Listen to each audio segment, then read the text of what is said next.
The Venezuelan authorities are now identifying ships that they want us to grab. About a week and a half ago, we grabbed one of these ships. That was, because here's what happened in the aftermath of the Maduro. About 5 ships took off without authorization from the Venezuelans because they were controlled by some network in the country. With the cooperation of the interim authorities, we seized one of those ships. Senator Brasso. Thanks very much, Mr. Chairman. Mr. Secretary, great to see you. Congratulations. What you and President Trump have demonstrated in the past year is clearly peace through strength, and I appreciate the leadership from both of you. We've talked a lot about Venezuelan oil. You know, I focus a lot on energy going to China, and 3/4 of all the oil that went from Venezuela out of the country there last year, 75% of it went to China. They got it at deep discounts. Lots of money back to Venezuela through oil for loan deals. Since the start of this blockade, basically Venezuela crude shipments to China have fallen dramatically. Can you assess or talk a little bit about the impact this has on China's broader energy strategy? Just to be clear, it's a quarantine, not a blockade. A blockade is an act of war.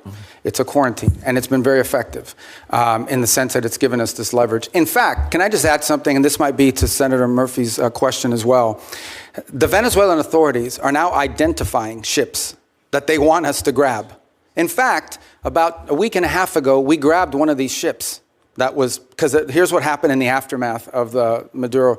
About 5 ships took off without authorization from the Venezuelans because they were controlled by some network in the country. With the cooperation of the interim authorities, we seized one of those ships. We brought it back into Venezuelan waters, handed the ship off to the Venezuelans, who in turn fed it into this mechanism, the short-term mechanism that I described to you was created. So we're seeing cooperation on that front. Now, I think your question more specifically was about China.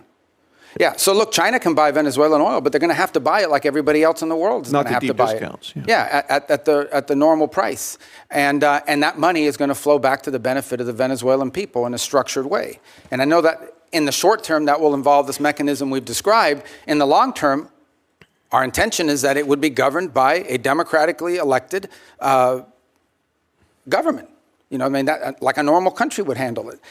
But it's not just about oil. There's other economic activity, the full spectrum. I mean, Venezuela was, and still, we're not talking about some third world country here. I mean, we're talking about a country that doesn't just have wealth, it has memory, it has history of economic activity, of people who own chains of pharmacies. I know some of these people, of people who own chains of retail stores, including American retailers who had a presence there.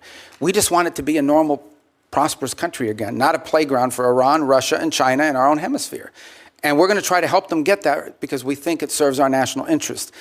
That will require actions on our part, not money, but ultimately that will require them. This is ultimately going to be on the Venezuelan people and Venezuelan society and Venezuelan leaders to make this happen. We're going to be there to help and assist and create the parameters for it, and we feel like we're making really good progress. If we make as much progress over the next 4 weeks as we've made in the last 3.5 weeks, I'll feel very good about that. If it slows down or it gets complicated, I'll certainly let you know. But our anticipation is that we're going to be able to continue to work cooperatively with them because it's in their interest and ours.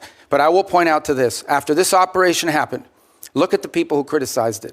I mean, there were others. China, Russia, Iran, Hamas. These were the people that were upset about this strike and this raid and what we did. And I can tell you that in many countries in the Western Hemisphere, there was great pleasure in the fact that Maduro was removed and that it didn't involve an all-out war and an invasion. Since you mentioned Iran, and Senator McCormick mentioned Iran as well, a lot of oil is still going from Iran to China. 1 million barrels a day last year. Lots of that money goes back to Iran, to the dictators, the people that are actually killing others on the street. Can you talk a little bit about what we can do to prevent that from continuing to go and what we're doing to support the Iranian? Some of that is sanctioned oil. This requires the willingness to enforce those sanctions. And obviously that comes with a cost-benefit analysis. The Iranians are also capable of seizing ships and doing that in retribution. But that's certainly something that will be under consideration, and others have done that in the past. And we have seized, for example, weapons shipments in the past that involve Iranian excuse. And in fact, some of the ships, remember, all of these ships that we're seizing with the oil are with court orders. They're either one of two things. We either have a court order from a federal judge that allows us to seize it because it's in violation of a sanction, or it's a flagless vessel in the shadow fleet. And many of these ships here involve Iran. And some of that oil was going to be ultimately transferred to the excess refining capacity that China currently has. Since you mentioned the word shadow fleet, Senator Shaheen and I have legislation on subsea cables. I've asked you about that the last time we were here. The sabotage being done, directly being targeted. I know that Sweden and Finland have both detained Russian ships along those lines. We're going to have a markup on that bill tomorrow. Is that something you continue to support our efforts to go after? It is, and it's featured prominently in the agenda, both at the G7 this year, as it did somewhat last year, but again this year in the G7 will be one of the top items we'll be discussing.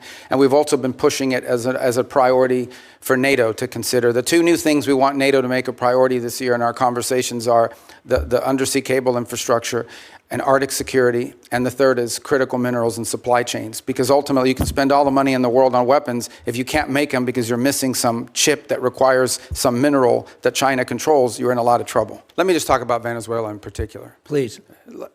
I think we can talk, if you want. I'm sure your questions will be about what happened before and led up to in the operation. I want to focus my comments this morning on what happens now and moving forward, because you're going to ask about the going back. And let me just say this. What is our goal going in? We had in our hemisphere a regime operated by an indicted narco-trafficker that became a base of operation for virtually every competitor, adversary, and enemy in the world. It was, for Iran, their primary spot of operation in the Western Hemisphere was Venezuela. For Russia, their primary base of operation in the Western Hemisphere, along Cuba and Nicaragua, was Venezuela. In the case of China, China was receiving oil at a huge, about $20 a barrel discount.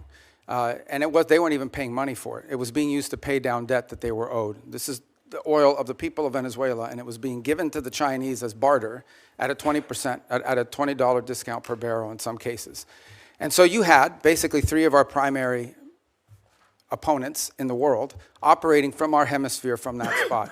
It was also a place where you had a narco-trafficking regime that openly cooperated with the FARC and the ELN and other drug trafficking organizations using their national territory. It was an enormous strategic risk for the United States, not halfway around the world, not in another continent, but in the hemisphere in which we all live. And it was having dramatic impacts on us, but also on Colombia and on the Caribbean basin and all sorts of other places. It was an untenable situation, and it had to be addressed. And it was addressed. And now the question becomes what happens moving forward. As I've described to you in previous settings and in individual conversations, we had three objectives here. The final, I'll work it backwards, because the end state here is we want to reach a phase of transition where we are left with a friendly, stable, prosperous Venezuela, and democratic, in which all elements of society are represented in free and fair elections. By the way, you can have elections. You can have elections all day. But if the opposition has no access to the media, if opposition candidates are routinely dismissed and unable to be on the ballot because the government, those aren't free and fair elections. That's the end state that we want: free, fair, prosperous, and friendly Venezuela. We're not going to get there in 3 weeks. It's going to take some time. And so objective number one was stability. In the aftermath of the removal of Maduro, the concern was what happens in Venezuela. Is there civil war? Do the different factions start going at each other? Are 1 million people crossing the border into Colombia? All of that has been avoided. And one of the primary ways that it has been avoided is the ability to establish direct, honest, respectful, but very direct and honest conversations with the people who today control the elements of that nation, meaning the law enforcement, the government apparatus, et cetera. And one of the tools that's available to us is the fact that we have sanctions on oil. There is oil that is sanctioned that cannot move from Venezuela because of our quarantine. And so what we did is we entered into an arrangement with them. And the arrangement is this: on the oil that is sanctioned and quarantined, we will allow you to move it to market. We will allow you to move it to market at market prices, not at the discount China was getting. In return, the funds from that will be deposited into an account that we will have oversight over. And you will spend that money for the benefit of the Venezuelan people. Why was that important? Venezuela was running out of storage capacity. Okay? They were producing oil, they were drilling oil, they had nowhere to put it. They had nowhere to move it, and they were facing a fiscal crunch. They needed money in the immediacy to fund the police officer, the sanitation workers, the daily operations of government. And so we've been able to create a short-term mechanism. This is not going to be the permanent mechanism, but this is a short-term mechanism in which the needs of the Venezuelan people can be met through a process that we've created where they will submit every month a budget of this is what we need funded. We will provide for them at the front end what that money cannot be used for. And they've been very cooperative in this regard. In fact, they have pledged to use a substantial amount of those funds to purchase medicine and equipment directly from the United States. As in fact, one of the things they need is diluent, depending how you want to pronounce it. And that basically is the light crude that you need to mix with their heavy crude in order for the oil to be able to be mixed and moved. They used to get 100% of that from Russia. They are now getting 100% of that from the United States. So we're using that short-term mechanism both to stabilize the country, but also to make sure that the oil proceeds that are currently being generated through the licenses we'll now begin to issue on the sanctioned oil goes to the benefit of the Venezuelan people, not to fund the system that existed in the past. The second is a period of recovery, and that is the phase in which you want to see a normalized oil industry. Again, look, we've got plenty of oil. There's plenty of oil all over the world.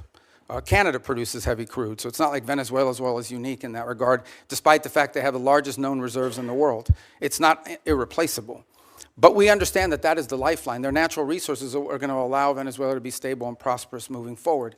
And so we've created what we hope to do is transition to a mechanism that allows that to be sold in a normal way, a normal oil industry, not one dominated by cronies, not one dominated by graft and corruption.